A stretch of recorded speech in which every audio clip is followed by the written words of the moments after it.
నమస్తే, welcome to politent health. Auto immune disorders అంటే ఏంటి? ఇవి ఎన్ని టైప్స్ ఉంటాయి? ఈ ఆటో ఇమ్యూన్ డిజార్డర్స్ ఉన్న మహిళలు ప్రెగ్నెన్సీ ప్లాన్ చేయాలంటే ఎలాంటి జాగ్రత్తలు తీసుకోవాలి? ఇలాంటి డౌట్స్ని క్లియర్ చేయడానికి ఈరోజు మనతో పాటు ఉన్నారు doctor Padmavathi Kapila, senior gynaecologist. Doctor గారిని అడిగి ఇప్పుడు మరిన్ని విషయాలు తెలుసుకుందాం. Hello ma'am. హలో మ్యామ్, ఈ ఆటో ఇమ్యూన్ డిజార్డర్స్ అంటే ఏంటి? ఎన్ని టైప్స్ ఉంటాయి? ఇది ఆటో ఇమ్యూన్ అంటే యాక్చువల్గా మనకి ఉన్న ఇమ్యూన్ సిస్టమ్ ప్రతి హ్యూమన్ బాడీలో ఉన్న immune system self and non సెల్ఫ్ని రికగ్నైజ్ చేస్తుంది. అంటే సెల్ఫ్ అంటే మనలో ఉన్న సెల్స్ కాకుండా బయట నుంచి ఏమైనా వస్తే లైక్ బ్యాక్టీరియా కానీ వైరసెస్ కానీ అది ఫారిన్ దీనిలాగా రికగ్నైజ్ చేసి డ్యామేజ్ చేస్తుంది. ఈ ఆటో ఇమ్యూన్ డిజార్డర్స్లో ఏమవుతుందంటే మన సెల్ఫ్ కూడా నాన్ సెల్ఫ్గా రికగ్నైజ్ చేస్తుంది అనమాట auto system, immune system. So బాడీలో ఉన్న హెల్దీ సెల్స్ని కూడా డ్యామేజ్ చేస్తుంది. డ్యామేజ్ చేసిన దానివల్ల cellular damage and tissue damage, దానివల్ల ఆర్గానిక్ డ్యామేజ్ కూడా అవ్వచ్చు అనమాట. సెల్ఫ్ని నాన్ సెల్ఫ్గా అంటే ఫారిన్ లాగా అది రికగ్నైజ్ చేసి ఓన్ సెల్స్ని డ్యామేజ్ చేయడం స్టార్ట్ చేస్తుంది అనమాట. సో ఇది ఏ ఆర్గన్స్లో ఉన్నా కూడా అవ్వచ్చు. సో మనకి టైప్స్ గురించి మాట్లాడుకుంటే we have so many auto immune disorders. అందులో సిస్టమిక్ లూపస్ ఎరిథమాటోసిస్ ఒకటి, యాంటీఫాస్ఫోలిపిడ్ యాంటీబాడీ సిండ్రోమ్ ఒకటి, జాగ్రెన్ సిండ్రోమ్, రొమటాయిడ్ ఆర్థరైటిస్, అది మనం కామన్గా చూస్తూ ఉంటాము.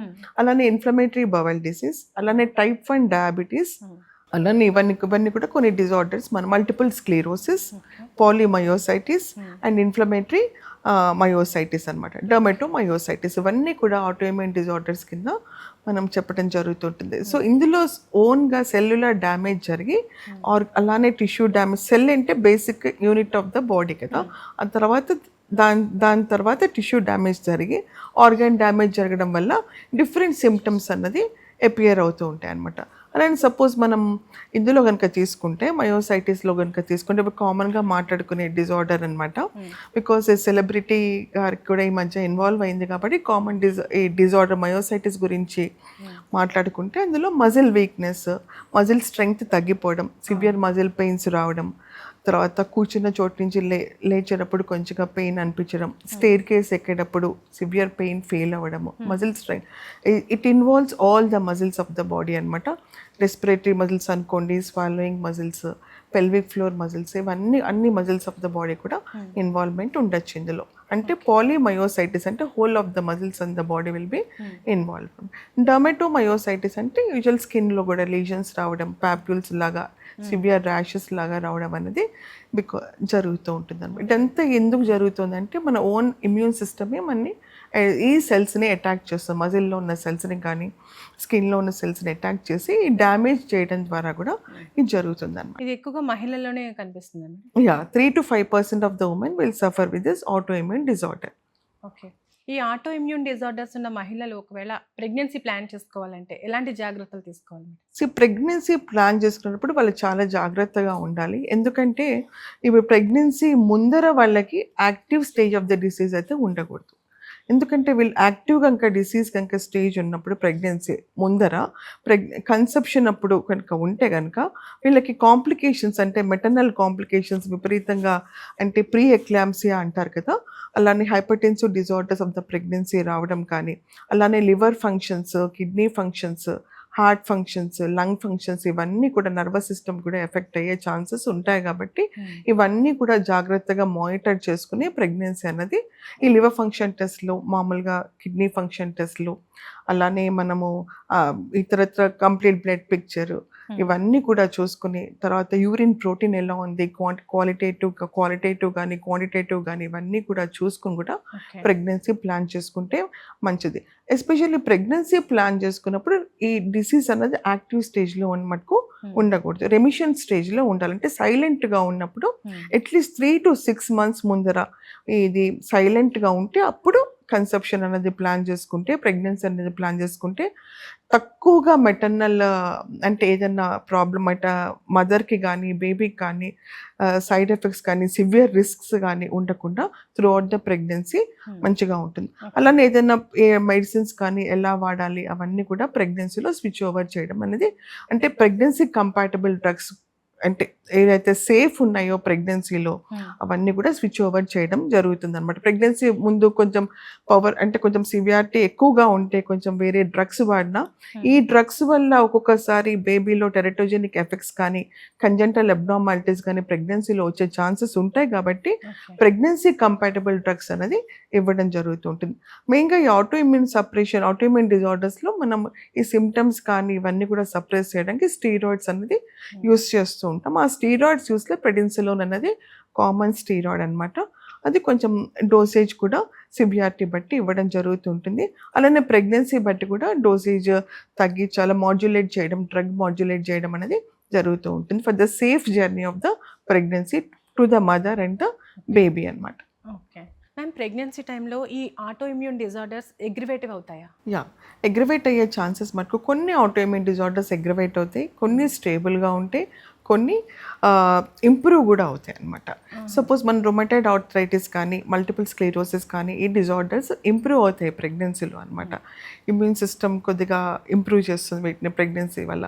సో నెక్స్ట్ ఏంటంటే ఫ్లేరప్ అవ్వడంటే అగ్రవేట్ అయ్యే కొన్ని డిసీజెస్ ఏంటంటే ఎస్పెషల్ యాంటీఫాస్ఫోలిపిడ్ యాంటీబాడీ సిండ్రోమ్ కానీ ఇందులో ఏంటంటే చిన్న చిన్న థ్రాంబస్ అనేది బ్లడ్ క్లాట్స్ అనేది ఫామ్ అవుతాయి కాబట్టి మెటర్నల్ సైడ్ ఎఫెక్ట్స్ అలానే లోపల ఉన్న పిండాంగుల సైడ్ ఎఫెక్ట్స్ అంటే థ్రాంబోసిస్ అంటే మాయల్లో కూడా చిన్న వెజల్స్లో క్లాట్స్ ఫామ్ అవుతాయి కాబట్టి ఈ సైడ్ ఎఫెక్ట్స్ అనేది ఎక్కువగా ఉంటాయి అన్నమాట. అలానే ఎస్ఎల్ సిస్టమిక్ లూపస్ ఎరిథ్రోమెటోసిస్ ఈ డిసీజ్ కూడా ఫ్లేరప్ అయ్యే ఛాన్సెస్ కూడా ఎక్కువగా ఉంటాయి. అలానే మనం అనుకున్నట్టు కొన్ని స్టేబుల్గా ఉంటాయి. అలానే డర్మటోమయోసైటిస్ కనుక మనం పాలిమయోసైటిస్ గురించి మాట్లాడుకుంటే ఎస్పెషల్లీ మనం ప్రెగ్నెన్సీ కన్నా ముందర కనుక ఏ డిసీజ్ అన్న ఆటోఇమ్యూన్ డిజార్డర్ మనం తీసుకుంటే ప్రెగ్నెన్సీ ముందర కనుక అది సైలెంట్గా ఉంటే 3 to 6 months ముందర కన్సెప్షన్ కన్నా 3 to 6 months ముందర సో ప్రెగ్నెన్సీలో అగ్రవేట్ అయ్యే ఛాన్సెస్ కూడా చాలా తక్కువగా ఉంటాయి. అదేవిధంగా ప్రెగ్నెన్సీలో ముందర వాడే డ్రగ్స్ కూడా మనం మాడ్యులేట్ చేసుకుని ప్రెగ్నెన్సీ కంపాటబుల్ స్టీరాయిడ్స్ కానీ అవన్నీ కూడా ఇవ్వడం జరుగుతూ ఉంటుంది. అలానే ప్రెడిన్సలోన్ కానీ ఎజాథయోప్రిన్ ఇవన్నీ సేఫ్ డ్రగ్స్ అనమాట, ఇవన్నీ ఇవ్వడం జరుగుతుంది. అలానే ప్రెగ్నెన్సీ ముందర మనం ఏదైనా డిజార్డర్స్ ఉంటే కూడా అవన్నీ కూడా ఐడెంటిఫై చేయడం అనేది జరుగుతుంది. సో అగ్రవేట్ అయితే కొన్ని అవుతాయమ్మా. సో ప్రెగ్నెన్సీ ముందర కనుక సైలెంట్గా ఉంటే డిసీజ్ కనుక క్విసెంట్ స్టేజ్లో ఇలా ఉంటే కనుక రెమిషన్ స్టేజ్లో సో ప్రెగ్నెన్సీలో ఉన్న కాంప్లికేషన్స్ కూడా తగ్గిపోతాయి.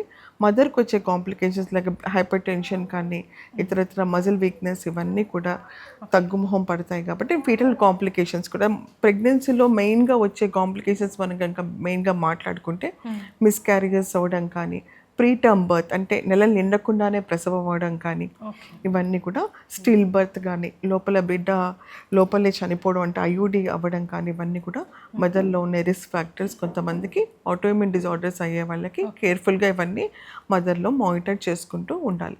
అలానే బేబీలో కూడా మనం చూస్తే కనుక ఫీటస్లో కనుక మనం చూస్తే ఫీటల్ గ్రోత్ తగ్గిపోవడం కానీ జరుగుతూ ఉంటుంది అనమాట. ఇవన్నీ కూడా కొంచెం మానిటర్ చేసుకుంటూ ఉండాలి. అంటే it is especially autoimmune disorder అనేది హై రిస్క్ ప్రెగ్నెన్సీ కింద వస్తుంది కాబట్టి మల్టీ డిసిప్లినరీ అప్రోచ్ ఉండాలి. అంటే నాట్ ఓన్లీ ఆబ్స్ట్రిషన్ అంటే ప్రెగ్నెన్సీ ట్రీట్ చేసే డాక్టరే కాకుండా రుమటాలజిస్ట్ కానీ న్యూరాలజిస్ట్ కానీ వీళ్ళందరూ కూడా అలాగే ఫీటల్ మెడిసిన్ స్పెషలిస్ట్ బేబీ ఎలా గ్రో అవుతుందో చూసుకునే స్కాన్స్, సీరియల్ స్కాన్స్ వల్ల మానిటర్ చేసే ఇదంతా అందరూ డాక్టర్స్ కూడా ఫాలో అప్ చేస్తుంటే healthy mother and healthy baby outcome ఉంటుంది. ఓకే మ్యామ్, ఒకవేళ ప్రెగ్నెన్సీ టైంలో ఈ ఆటో ఇమ్యూన్ డిజార్డర్స్ అగ్రివేటివ్ అయితే మదర్ అండ్ బేబీ పైన ఎలాంటి ఇంపాక్ట్ చూపిస్తుంది? మనం అనుకున్నట్టు రిలాప్స్డ్గా ఉంటుంటే రెమిషన్ స్టేజ్లో ఉంటేనే ప్రెగ్నెన్సీ అనేది safe pregnancy for the journey for the both to the mother and the foetus అనమాట. ఒకవేళ అగ్రవేటింగ్ అంటే యాక్టివ్ స్టేజ్లో కనుక వీళ్ళు పొరపాటున కన్సీవ్ అయ్యి కంటిన్యూ చేయాలనుకుంటే కొన్ని ప్రాబ్లమ్స్ అయితే ఎన్కౌంటర్ చేయాల్సి వస్తుంది వీళ్ళు.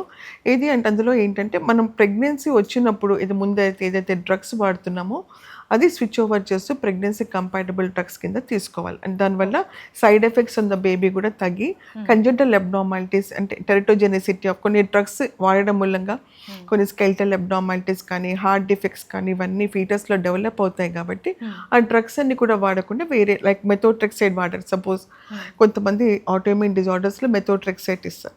మెథోట్రెక్సేట్ వల్ల కూడా కొన్ని కంజెంటల్ అబ్నార్మాలిటీస్ బేబీలో వచ్చే ఛాన్సెస్ ఉంటుంది, టెరిటోజెనిక్ ఎఫెక్ట్స్ అని. సో అది స్విచ్ ఓవర్ చేసి సేఫ్ డ్రగ్స్కి మనం ఎజాథయోప్రిన్ కానీ సల్ఫసాలజిన్ కానీ అయితే పెడిన్సులో ఉన్న డ్రగ్గే ఎక్కువగా డోసెస్ చేసుకోవడం కానీ చేయొచ్చు. సో మదర్కి వచ్చేసి మెయిన్గా మనకి ప్రాబ్లమ్స్ మిస్క్యారేజ్ అయిపోవచ్చు. ఫస్ట్ ట్రైమిస్టర్లో మిస్క్యారేజ్ అయ్యే ఛాన్సెస్ కూడా ఎక్కువగా ఉంటాయి. అలానే వీళ్ళకి ప్రీటర్మ్ లేబర్లో కూడా వెళ్ళచ్చు, నెలలు నిండకుండానే లేబర్ పెయిన్స్ అనేది స్టార్ట్ అయిపోవచ్చు అనమాట. అలానే స్టిల్ బర్త్స్ అంటే మాయ దగ్గర ఏదైనా ఇమ్యూన్ సిస్టమ్ మనం పెథాలజీ ఎలానో ఇమ్యూలాజికల్ పెథాలజీ ఉంది కాబట్టి దీనివల్ల సడన్ ఐయుడిస్ అంటే ఇంట్రాయూట్రైన్ డిమైజ్ అంటాం, బేబీ ఫీటస్ లోపలే చనిపోవడం కానీ కూడా జరగచ్చు. అలానే స్టిల్ బర్త్ కూడా జరగచ్చు అనమాట. అలానే వీళ్ళకి because of the autoimmune disorders ఈ ప్రీ ఎక్లాంప్సియా అనే డిజార్డర్ కూడా అంటే hypertensive disorder of the pregnancy we find urinary protein యూరిన్లో కూడా ప్రోటీన్ అనేది కనపడుతుంది కాబట్టి వీళ్ళలో ఈ ప్రీ ఎక్లాంప్సియా వచ్చే ఛాన్సెస్ కూడా ఎక్కువగా ఉంటాయి అన్నమాట.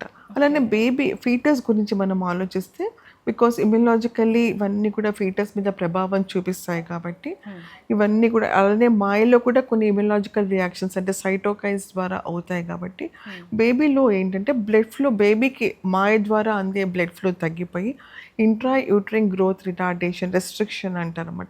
అంటే ఫీటస్ పెరగాల్సినంత పెరగదనమాట, పిండం పెరగాల్సినంత పెరగకుండా restricted foetus and restricted growth of the foetus ఉంటుంది. అంటే ఎప్పుడైతే blood supply from the mother to the foetus తగ్గిపోయిందో అప్పుడు ఆక్సిజన్ సప్లై కూడా తగ్గిపోతుంది కాబట్టి restricted growth of the foetus అనేది ఉంటుంది. అలా జరగకూడదంటే ఎలాంటి ట్రీట్మెంట్ చేస్తారు మేడం? అలా జరగకూడదంటే మళ్ళీ మనం ముందరికి వస్తే సేమ్ రెమిషన్ అంటే సైలెంట్ స్టేజ్లో ఇంకా డిసీజ్ ఉన్నప్పుడే కన్సీవ్ అవ్వడం మంచిది. Remission at least 6 months before conception ఇది పూర్తిగా సైలెంట్గా ఆటోఇమ్యూన్ డిజార్డర్ అనేది మనం ఏదైనా డ్రగ్స్ ఇచ్చి కానీ స్టెరాయిడ్స్ ద్వారా కానీ లేకపోతే ద్వారా కానీ దీన్ని రెమిషన్ స్టేజ్లో ఉన్నప్పుడు కన్సీవ్ అవుతే అలానే రెమిషన్ స్టేజ్ కూడా అది కంటిన్యూ అయిపోయి డిసీజ్ అన్నది కొంచెం కంట్రోల్డ్గా ఉంటుంది. అలానే మనం ప్రెగ్నెన్సీ కంపాటబుల్ డ్రగ్స్ కూడా స్టెరాయిడ్స్ అవన్నీ డోసేజ్ ప్రకారం అంటే ఆవిడ సిమ్టమ్స్ ప్రకారం మనం డోసేజ్ అన్నది ఇది మాడ్యులేట్ చేసుకొని చేసుకోవచ్చు. మేము రీసెంట్గా మా ఇంటి బంగారం మూవీ సక్సెస్ మీట్లో సమంత గారు తన ఫస్ట్ ట్రైమిస్టర్ ప్రెగ్నెన్సీని అయితే అనౌన్స్ చేశారు. ఆమె గతంలో ఈ ఆటో ఇమ్యూన్ డిజార్డర్ మయోసైటిస్తో సఫర్ అయ్యి ఇప్పుడు కోలుకున్న తర్వాత ఇప్పుడు ప్రెగ్నెంట్ అయ్యారు. ఇప్పుడు ఆమె డెలివరీ ఏ మంత్లో ఉండొచ్చు అంటారు? నేను కూడా చూసానమ్మా, అది మా ఇంటి బంగారం సక్సెస్ మీట్లో ఆవిడ చెప్పారు. నేను ఫస్ట్ ట్రైమిస్టర్ ప్రెగ్నెన్సీలో ఉన్నాను, కొన్ని రోజులు ఈ మదర్హుడ్ని ఎంజాయ్ చేసి నేను బ్రేక్ తీసుకుంటానని చెప్పడం జరిగింది. మెటర్నిటీ లీవ్ తీసుకుంటానని చెప్పడం జరిగింది. సో ఆవిడ చెప్పిన దాన్ని బట్టి ఇప్పుడు ఫస్ట్ ట్రైమిస్టర్లో ఉన్నారు కాబట్టి probable date maybe this year end ఉండొచ్చేమో, December 2026 వరకు ప్రాబబుల్ డేట్ ఆఫ్ డెలివరీ ఉండొచ్చేమో అని నేను అనుకుంటున్నాను. అలానే ఈ పాడ్కాస్ట్ ద్వారా నేను ఇతర మహిళలు ఎవరైతే ఆటోఇమ్యూన్ డిజార్డర్స్తో సఫర్ అవుతున్నారో వాళ్ళు ఎట్లాంటి జాగ్రత్తలు తీసుకోవాలో చెప్పాము. అంటే మల్టీ డిసిప్లినరీ టీమ్ అప్రోచ్ ఎలా ఉంటుంది, ఇది హై రిస్క్ ప్రెగ్నెన్సీ కిందకు వస్తుంది. సో డ్రగ్స్ అన్నది చేంజ్ చేయాలి, యాక్టివ్ స్టేజ్లో ఉన్నప్పుడు ప్రెగ్నెన్సీ అన్నది అవాయిడ్ చేయాలి, రెమిషన్ స్టేజ్లో ఉన్నప్పుడు ప్రెగ్నెన్సీ అన్నది ప్లాన్ చేయాలి. అట్ ద సేమ్ టైం వీళ్ళు ఎటువంటి డైట్ తీసుకుంటే కొంత మేర వరకు అంటే మొత్తం డ్రగ్స్ ఇమ్యూన్ సిస్టమ్ అనేది డ్రగ్స్ తోటి కంట్రోల్ చేయక కొంత మేర వరకు ఈ మధ్య వస్తున్న దాన్ని బట్టి యాంటీ ఇన్ఫ్లమేటరీ ఫుడ్ అనే అనుకుంటాం. ఈ PCOSలో ఈ PMOSలో కానీ వాటిల్లో anti inflammatory food is playing an active role. అలానే ఆటోఇమ్యూన్ డిజార్డర్స్లో కూడా యాంటీ ఇన్ఫ్లమేటరీ ఫుడ్ అంటే ఈ డిజార్డర్కి సమంత గారు ఏదో ఆర్టికల్లో రాశారు, నేను కూడా చూసాను, holistic disciplined approach towards this disease. అంటే ఈ డిజార్డర్ ఉన్నప్పుడు మనం చాలా డిసిప్లిన్డ్ లైఫ్ స్టైల్ మెయింటైన్ చేయాలి, చాలా స్ట్రిక్ట్గా డైట్ ఫాలో అవ్వాలి, తర్వాత యోగా, ఈ మెడిటేషన్ ఇవన్నీ కూడా చేయాలి. తర్వాత మజిల్ పవర్, మజిల్ స్ట్రెంగ్త్ అన్నది ఎట్లా ఉంటుంది ఇవన్నీ కూడా ఆవిడ చెప్పడం జరిగింది ఆర్టికల్లో అనమాట.